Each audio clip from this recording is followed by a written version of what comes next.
Ya,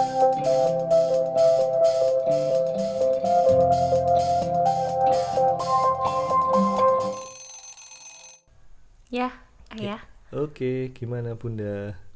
Ya seperti apa yang sudah ayah lontarkan kepada teman-teman di Facebook, di Instagram kayak gitu.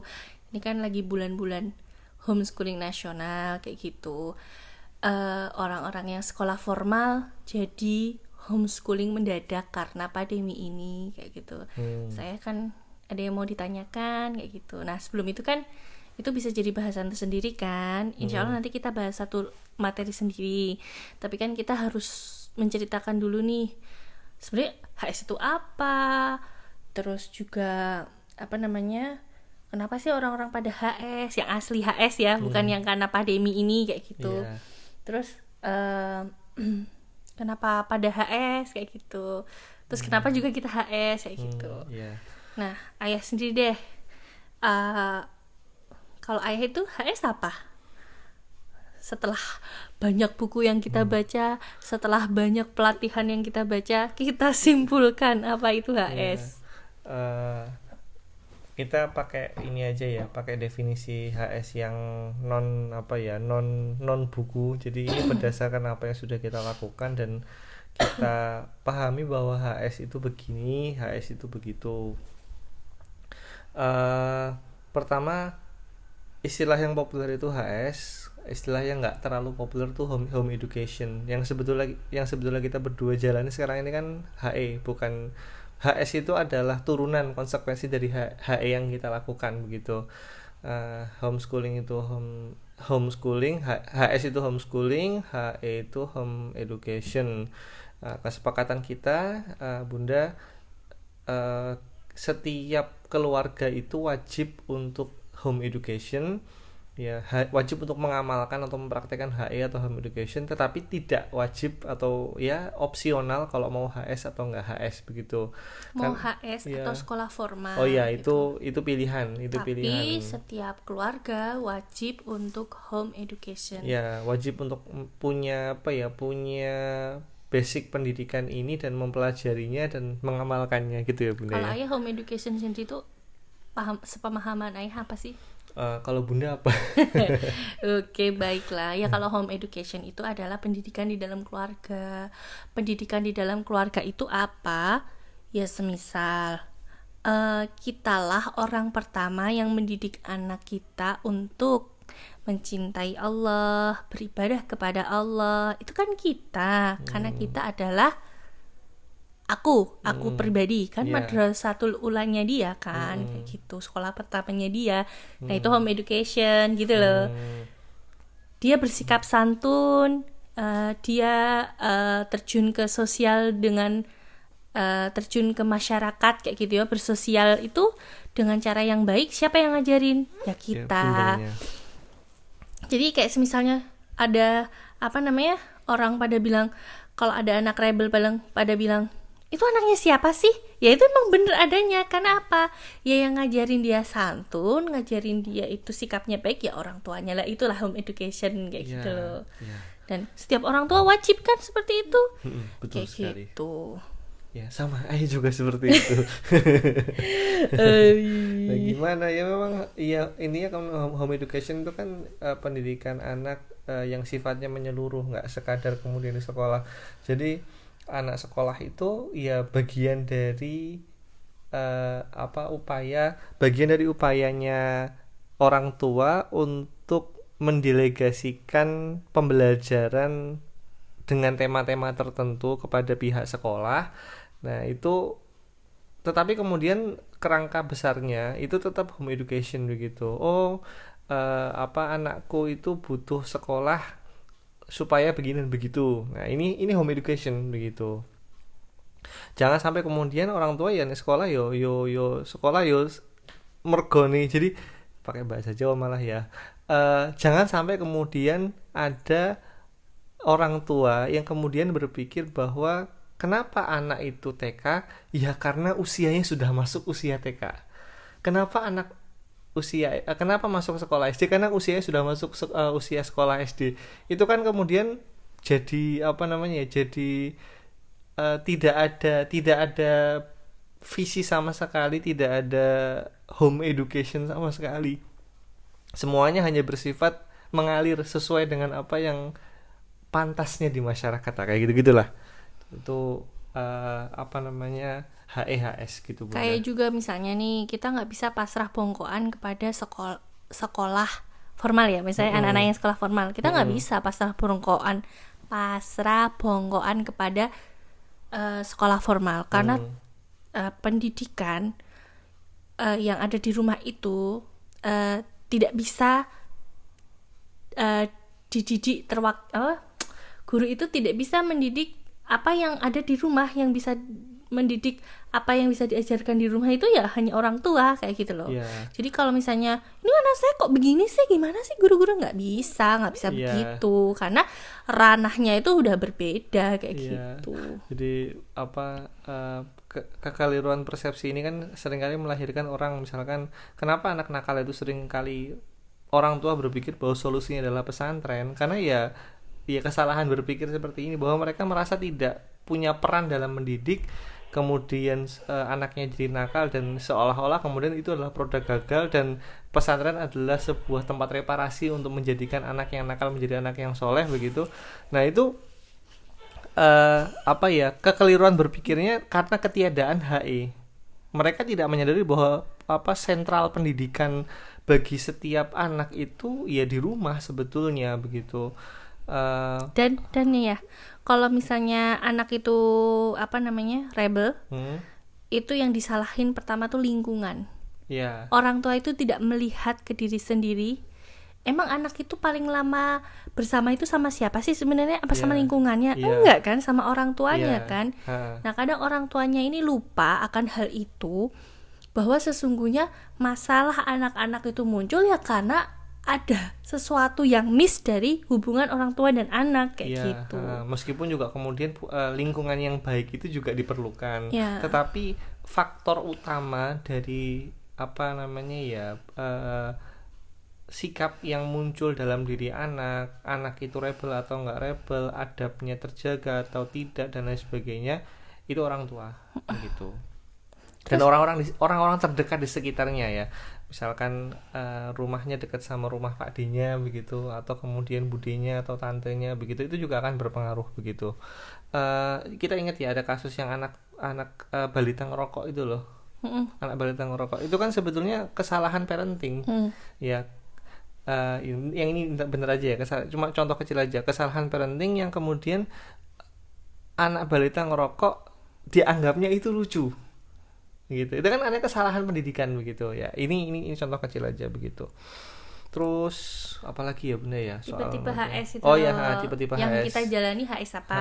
Kalau tipe yang kita jalani itu kan HS dengan model berbasis komunitas atau community based. Jadi kita nggak HS sendirian ya, itu satu hal yang sangat membantu. Jadi kalau buat buat orang-orang yang mau mulai HS begitu, langkah pertama ini sedikit ya, langkah pertama yang mungkin bisa dilakukan kalau misalkan ngeblank sama sekali begitu, cari komunitas HS di wilayah di sekitar kalian, siapa tahu ada, dan bergabung di situ. Nanti basic-basicnya akan kemudian belajar bareng, begitu, karena jauh lebih menyenangkan belajar bersama dan tidak merasa sendirian itu. Betul, sendirian itu bagi kita. Iya, bagi kita itu sedih rasanya ya. Begitu. Tapi kalau bagi orang lain juga ada yang jenisnya HS sendiri, kayak gitu. Mandiri. Itu ada HS mandiri kalau kita yang basis komunitas. Terus ada juga yang kemudian HS yang ala-ala bimbel yang kayak misalnya taruhlah ya, sebutnya merek aja nggak apa-apa ya, homeschooling prima agama misalnya, begitu. Ada aja di endorse ya.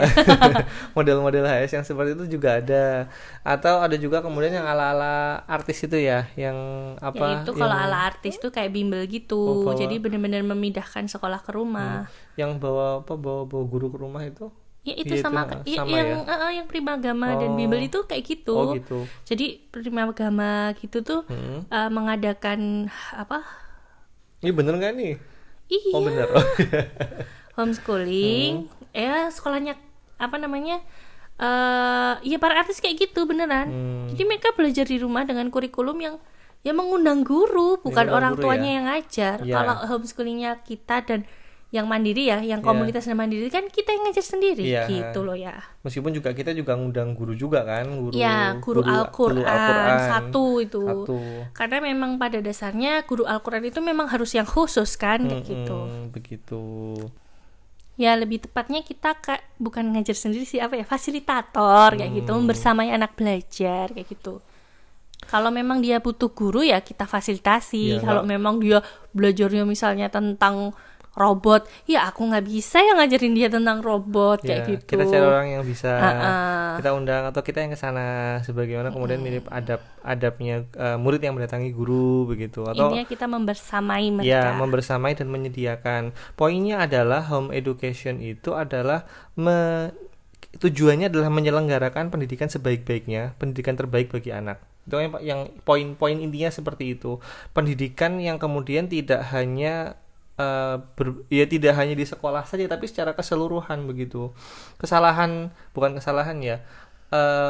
Dulu ayah pernah ngobrol soal dosa terbesar sistem pendidikan formal di Indonesia itu adalah menjadikan orang berpikir bahwa satu-satunya sumber ilmu dan yang disebut sebagai kegiatan belajar itu hanya di sekolah saja, di luar itu enggak begitu.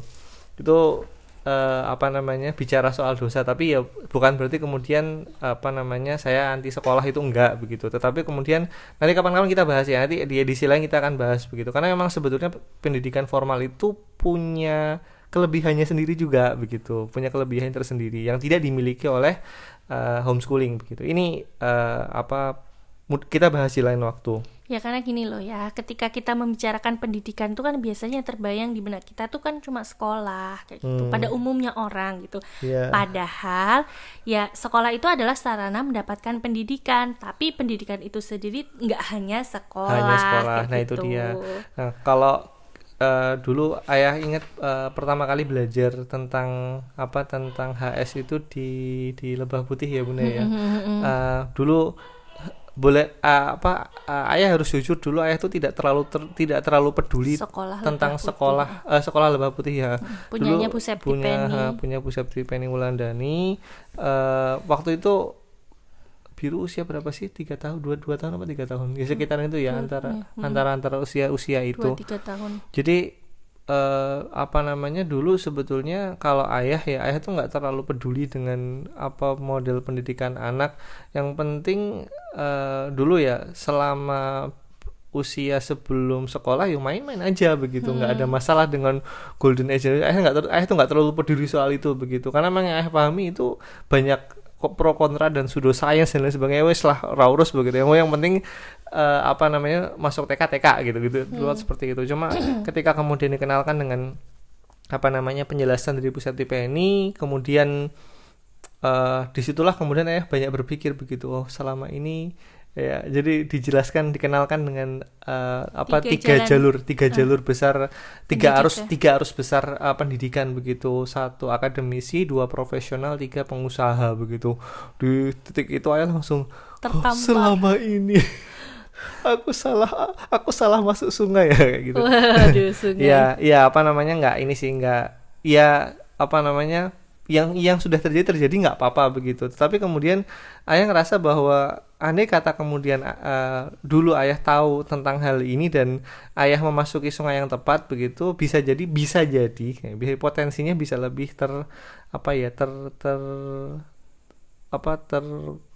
tersalurkan begitu, bisa lebih bagus lagi dari sekarang begitu. Kalau jalur akademisi itu model-model kayak intinya kalau jalur akademisi itu, yang pertama jalur akademisi itu kamu tidak bisa mencapai profesi ini, tidak bisa mendapatkan profesi ini kalau kamu tidak melalui pendidikan formal. Contoh misalnya saintis, kedokteran, dokter, kemudian yaitu polisi, tentara, lawyer, pengacara begitu. Dan profesi-profesi lainnya kemudian tidak bisa kita dapatkan jika kita tidak menempuh pendidikan formal. Nah, itu disebut sebagai akademisi. Jadi nggak kemudian akademisi itu kebayangnya guru gitu, ya nggak harus selalu seperti itu. Ini akademisi. Kemudian yang kedua adalah jalur-jalur profesional. Profesional ini apa namanya, secara kasarnya itu pendidikan formal itu tidak terlalu dibutuhkan. Dia bisa menjadi pendidikan kedua, tetapi yang diutamakan adalah portofolio. Portofolio ini portofolio yang misalnya ambil contoh profesional. Saya coba Ayah ambil contoh yang paling sederhana. Ayah sebagai seorang desainer, ilustrator, komikus, itu yang dibutuhkan adalah portofolio begitu. Nggak terlalu dibutuhkan kemudian dia lulusan S1 kampus seni terkemuka gitu, nggak harus begitu. Yang penting kemudian portofolionya apa, dan itu yang biasanya dilihat sama perusahaan-perusahaan atau industri yang menerima model-model kayak Ayah begitu. Misalkan Ayah bikin storyboard begitu, ya orang nggak ditanya kamu lulusan mana, enggak, ditanya ininya mana karyanya yang sudah pernah kamu buat, seperti itu. Kemudian yang ketiga itu adalah entrepreneur. Ini malah kalau jalurnya lebih ekstrim lagi, nggak perlu pendidikan formal. Ya, yang lebih diutamakan adalah bisnisnya, magangnya, maksudnya dia belajar. Yang diutamakan tuh bisnisnya. Kan orang ketika ditanya sebagai pengusaha tuh kan nggak ditanya lulusan sekolah mana atau kemudian mana sertifikat pelatihan bisnis, itu kan enggak begitu. Tetapi yang ditanya adalah usahamu apa begitu. Dan cara belajarnya? Iya, cara belajarnya adalah dengan magang. Ya, langsung gitu. sama coachnya sama kalau Abi itu dulu punya istilah nyantri. Kita tuh ditempelin ke pengusaha untuk belajar menyerap ilmu dari pengusaha tersebut selama beberapa waktu. Ini tiga arus utama pendidikan begitu. Nah, yang terfasilitasi dengan baik di Indonesia secara umum begitu, itu baru arus pertama, akademisi. Yang kedua dan yang ketiga belum terlalu. Meskipun sebenarnya yang kedua dan ketiga, yang kedua ini sudah mulai difasilitasi sama siapa nih? Sama negara. Kalau sama orang tua ya sudah. Ya, maksudnya negara memfasilitasi arus ini. Jadi misalnya gini. Kalau kamu kuliah kan jenjangnya udah ada tuh, SD, SMP, SMA, kemudian universitas S1, S2, S3 kan jenjangnya udah ada, sistemnya udah ada begitu. Nah, kalau yang kedua itu belum terfasilitasi secara baik begitu. Meskipun sekarang sudah ada beberapa yang perusahaan swasta yang punya upaya untuk kemudian melakukan sertifikasi ini. Kalau yang paling baru untuk 2020 ini itu punyanya Ruang Guru. Mereka bikin skill academy. Itu memberikan sertifikasi bagi orang-orang yang butuh sertifikat dengan kelas yang skill yang spesifik begitu. Itu oke begitu. Google juga ngeluarin sertifikat untuk programming kalau nggak salah dulu. Dan terakhir itu Google itu sudah mencoret persyaratan pendidikan dari persyaratan untuk masuk ke Google begitu. Dan itu konon katanya mengguncang dunia akademik di Amerika begitu. Kenapa ya? Ya gimana? Selama ini kan orang kan mengagung-agungkan kampus itu kan akademisi.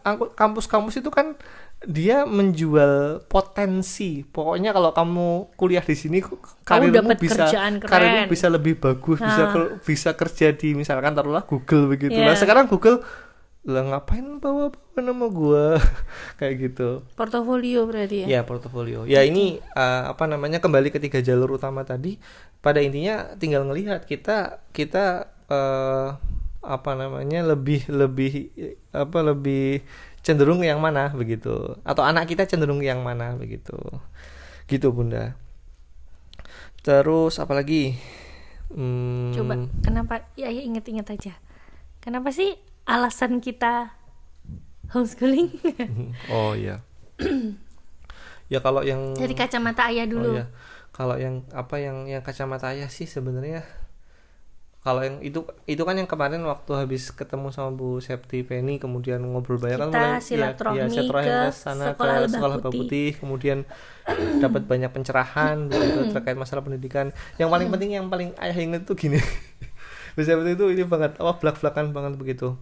Kamu kamu gimana sih ngomongnya tuh?